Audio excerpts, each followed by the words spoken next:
Turnpike trusts were bodies set up by individual acts of Parliament, with powers to collect road tolls for maintaining the principal roads in Britain from the 17th but especially during the 18th and 19th centuries. At the peak, in the 1830s, over 1,000 trusts administered around 30,000 miles of turnpike road in England and Wales, taking tolls at almost 8,000 toll gates and side-bars. During the early 19th century, the concept of the Turnpike Trust was adopted and adapted to manage roads within the British Empire and in the United States. Turnpikes declined with the coming of the railways, and then the Local Government Act of 1888 gave responsibility for maintaining main roads to county councils and county borough councils. Etymology. The term turnpike originates from the similarity of the gate used to control access to the road to the barriers once used to defend against attack by cavalry. The turnpike consisted of a row of pikes or bars, each sharpened at one end, and attached to horizontal members which were secured at one end to an upright pole or axle, which could be rotated to open or close the gate. Precursors to turnpike trusts. Pavage grants, originally made for paving the marketplace or streets of towns,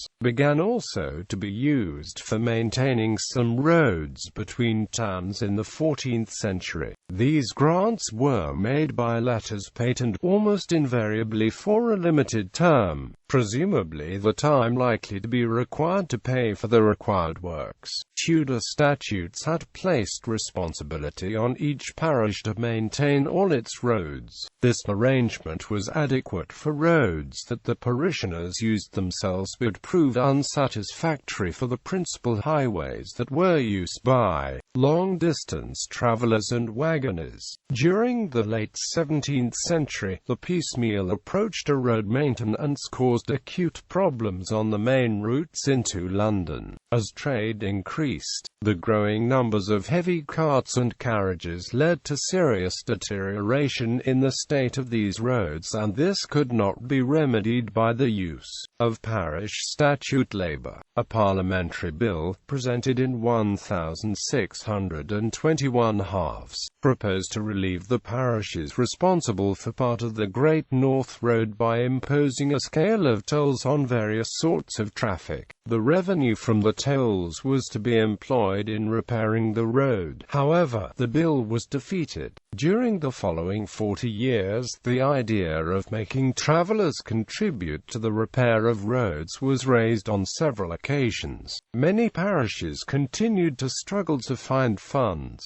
to repair major roads, and in Hertfordshire several parishes were persistently presented at quarter sessions for the failure to keep the Old North Road in a good state of repair. Then in 1656 the parish of Radwell, Hertfordshire, petitioned the quarter sessions for help to maintain the section of the Great North Road. Probably as a result of this petition, the quarter session justices of Hertfordshire, Cambridgeshire and Huntingdonshire represented the matter to Parliament. Parliament passed an act that gave the local justices powers to erect toll gates on a section of the Great North Road between Wadesmill, Hertfordshire, Caxton, Cambridgeshire, and Stilton, Huntingdonshire, for a period of 11 years, and the revenues so raised should be used for the maintenance of the Great North Road in their jurisdictions. The toll gate erected at Wadesmill became the first effective toll gate in England. Parliament then gave similar powers to the justices in other counties in England and Wales, an example being the first Turnpike Act for Surrey that in 1696, during the reign of William III, provided for the repair of the highway between Reigate in Surrey and Crawley in Sussex. The Act made provision to erect turnpikes and appoint toll collectors, also to appoint surveyors, who were authorized by order of the justices to borrow money at 5% interest on security of the tolls. The first turnpike trusts. The first scheme that had trustees who were not justices was established through a Turnpike Act in 1707. for a section of the London-Chester Road between Thornhill and Stony Stratford. The basic principle was that the trustees would manage resources from the several parishes through which the highway passed, augment this with tolls from users from outside the parishes, and apply the whole to the maintenance of the main highway. This became the pattern for the turnpiking of a growing number of highways, sought by those who wished to improve flow of commerce through the part of a county. The proposal to turnpike a particular section of road was normally a local initiative, and a separate Act of Parliament was required to create each trust. The Act gave the trustees responsibility for maintaining a specified part of the existing highway. It provided them with powers to achieve this. The right to collect tolls from those using the road was particularly important. Local gentlemen, clergy and merchants were nominated as trustees, and they appointed a clerk, a treasurer and a surveyor to actually administer and maintain the highway. These officers were paid by the trust. Trustees were not paid, though they derived indirect benefits from the better transport, which improved access to markets and led to increases in rental income and trade. The first action of a new trust was to erect turnpike gates at which a fixed toll was charged. The Act gave a maximum toll allowable for each class of vehicle or animal, for instance 1 shilling and 6 pence for a coach pulled by 4 horses, a penny for an unladen horse and 10 pence for a drove of 20 cows. The trustees could call on a portion of the statute duty from the parishes, either as labour or by a cash payment. The trust applied the income to pay for labour and materials to maintain the road. They were also able to mortgage future tolls to raise loans for new structures and for more substantial improvements to the existing highway. The trusts applied some funds to erecting toll houses that accommodated the pikeman, a toll collector beside the turnpike gate. Although trusts initially organized the collection of tolls directly, it became common for them to auction a lease to collect tolls. Specialist toll farmers would make a fixed payment to the trust for the lease and then organize the day-to-day collection of the money, leaving themselves with a profit on their operations over a year. The powers of a trust were limited, normally to 21 years, after which it was assumed that the responsibility for the now improved road would be handed back to the parishes. However, trusts routinely sought new powers before this time limit, usually citing the need to pay off the debts incurred in repairing damage caused by a rising volume of traffic, or in building new sections of road. The growth of the turnpike system. During the first 3 decades of the 18th century, sections of the main radial roads into London were put under the control of individual turnpike trusts. The pace at which new turnpikes were created picked up in the 1750s as trusts were formed to maintain the cross routes between the great roads radiating from London. Roads leading into some provincial towns, particularly in Western England, were put under single trusts, and key roads in Wales were turnpiked. In South Wales, the roads of complete counties were put under single turnpike trusts in the 1760s. A further surge of trust formation occurred in the 1770s, with the turnpiking of subsidiary connecting routes over new bridges. New routes in the growing industrial areas and roads in Scotland. About 150 trusts were established by 1750. By 1772 a further 400 were established, and, in 1800, there were over 700 trusts. In 1825 about 1,000 trusts controlled 18,000 miles of road in England and Wales.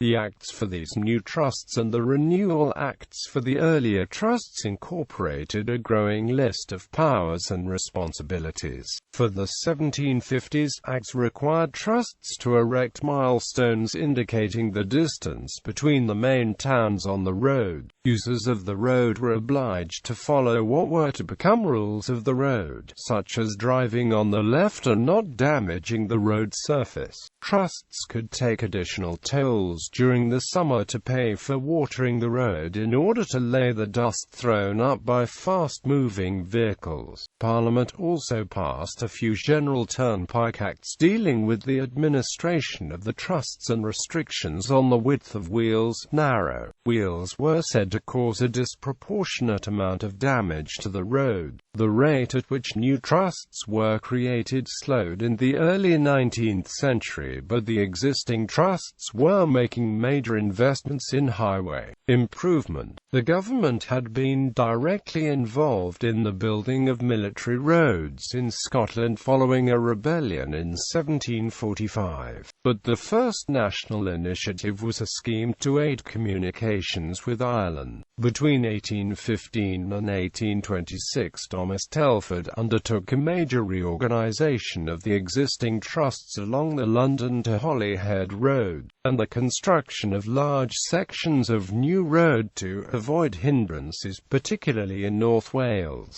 By 1838, the Turnpike Trusts in England were collecting £1.5 million p.a. from leasing the collection of tolls, but had a cumulative debt of £7 million, mainly as mortgages. Even at its greatest extent, the turnpike system only administered a fifth of the roads in Britain, the majority being maintained by the parishes. A trust would typically be responsible for about 20 miles of highway, although exceptions such as the Exeter Turnpike Trust controlled 147 miles of roads radiating from the city. On the Bath Road, for instance, a traveller from London to the head of the Thames Valley in Wiltshire would pass through the jurisdiction of 7 trusts, paying a toll at the gates of each. Although a few trusts built new bridges, most bridges remained a county responsibility. A few bridges were built with private funds and tolls taken at these. Operation of turnpike trusts. The quality of early turnpike roads was varied. Although turnpiking did result in some improvement to each highway, the technologies used to deal with geological features, drainage, and the effects of weather were all in their infancy. Road construction improved slowly, initially through the efforts of individual surveyors such as John Metcalfe in Yorkshire in the 1760s. 19th century engineers made great advances, notably Thomas Telford and John Loudon Macadam. The engineering work of Telford on the Holyhead Road in the 1820s reduced their journey time of the London mail coach from 45 hours to just 27 hours, and the best mail coach speeds rose from 5 to 6 miles per hour to 9 to 10 miles per hour. Macadam and his sons were employed as general surveyors to many of the main turnpike trusts in southern England. They recommended the building of new sections of road to avoid obstructions, eased steep slopes, and directed the relaying of existing roadbeds with carefully graded stones to create a dry, fast-running surface. Coach design improved to take advantage of these better roads, and in 1843 the London to Exeter mail coach could complete the 170-mile journey in 17 hours. Social impact. The introduction of toll gates had been resented by local communities which had freely used the routes for centuries. Early acts had given magistrates powers to punish anyone damaging turnpike property, such as defacing milestones, breaking turnpike gates, or avoiding tolls. Opposition was particularly intense in mountainous regions where good routes were scarce. In mid-Wales in 1839, new tolls on old roads sparked protests known as the Riots. The worst sporadic outbursts of vandalism and violent confrontation by gangs of 50 to 100 or more local men, and gatekeepers were told that if they resisted they would be killed. In 1844, the ringleaders were caught and transported to Australia as convicts. However, the result was that toll gates were dismantled and the trusts abolished in the 6 counties of South Wales, the powers being transferred to a roads board for each county. The end of the system. By the early Victorian period, toll gates were perceived as an impediment to free trade. The multitude of small trusts were frequently charged with being inefficient in use of resources and potentially suffered from petty corruption. The railway era spelt disaster for most turnpike trusts, although some trusts in districts not served by railways managed to increase revenue. Most did not. In 1829, the year before the Liverpool and Manchester Railway opened, the Warrington and Lower Earlham Trust had receipts of £1,680, but, by 1834, this had fallen to £332. The Bolton and Blackburn Trust had an income of £3,998 in 1846, but in 1847, following the completion of a railway between the two towns, this had fallen to £3,077, and, in 1849, £1,185. The debts of many trusts became significant. Forced mergers of solvent and debt-laden trusts became frequent, and by the 1870s it was feasible for Parliament to close the trusts progressively without leaving an unacceptable financial burden on local communities.